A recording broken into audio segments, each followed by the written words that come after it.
खूब सारे आशीर्वाद सब भगवान जी के बच्चों को।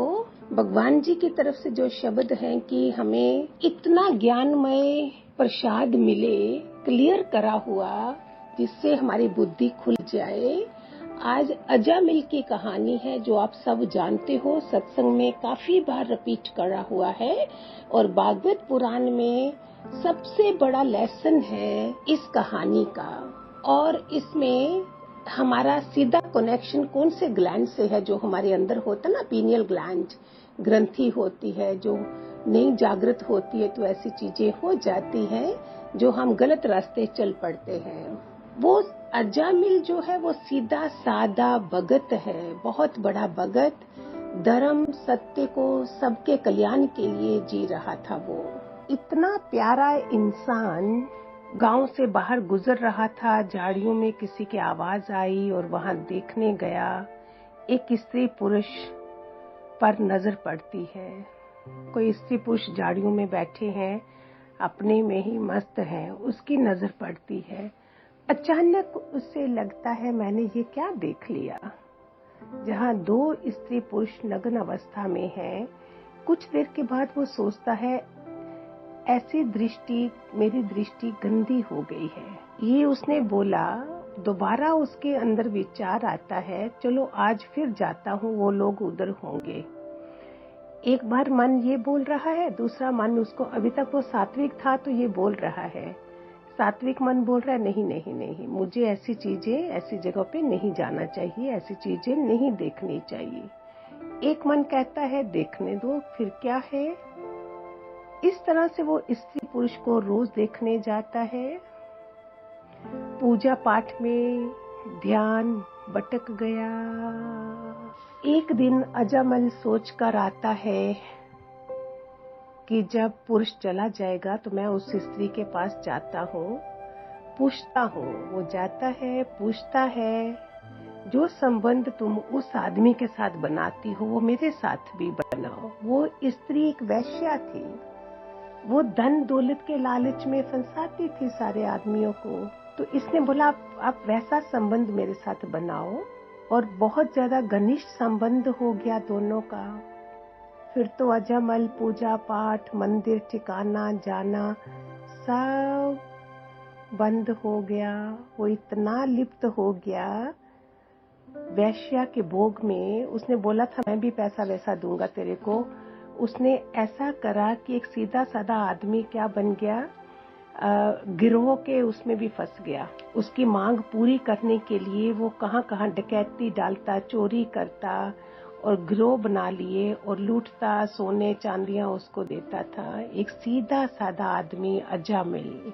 देखते देखते क्या हो जाता है। इसको क्या बोलते हैं मैं आपको ज्ञान के तरीके से समझा रही हूँ। हमने सत्संग में सुना था ये सब।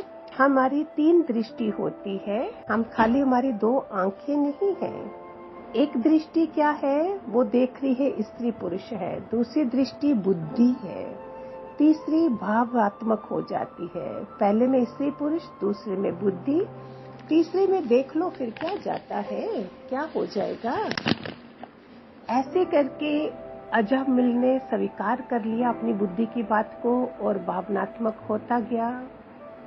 उसको अच्छा लग रहा था। तो ये क्या था, पहले आंखों से देखता है, फिर बुद्धि से, फिर विचार दिया, फिर भावनात्मक तक पहुंच ही गया।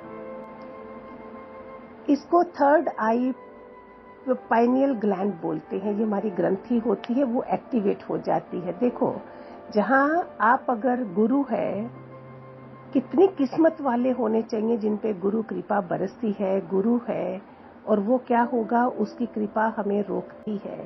ये भक्ति भाव वाला था, खाली सब था, फिर भी भटका। लेकिन गुरु के बच्चे जब भटक जाते हैं तो भगवान को क्या लगता होगा। आप सत्संग आ रहे हो, कोई बोलता अरे अरे आज बहुत अच्छा मॉल में उधर बहुत अच्छी सेल चल रही है, चल चल, सत्संग तो रोज होता है, चल चलते हैं। वही तुम प्लान कर सकते हो, सत्संग भी मिस नहीं हुआ और हम आपने शॉपिंग भी कर ली, जो भी जरूरी है। साधक की तो जरूरी चीजें ही होंगी ना।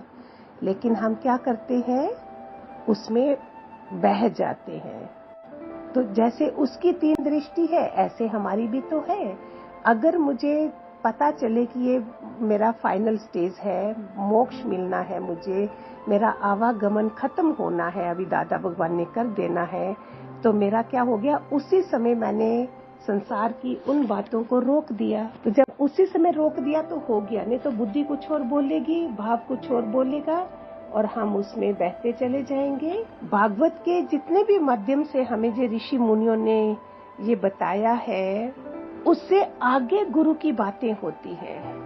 अगर उसी समय नहीं मिटाया तो मिटाना, छुटकारा करना मुश्किल हो जाता है। जो भी साधक आए हैं, जो नहीं कर सके, वो आज भी भटक रहे हैं, फिर कुछ नहीं हाथ आएगा हमारे।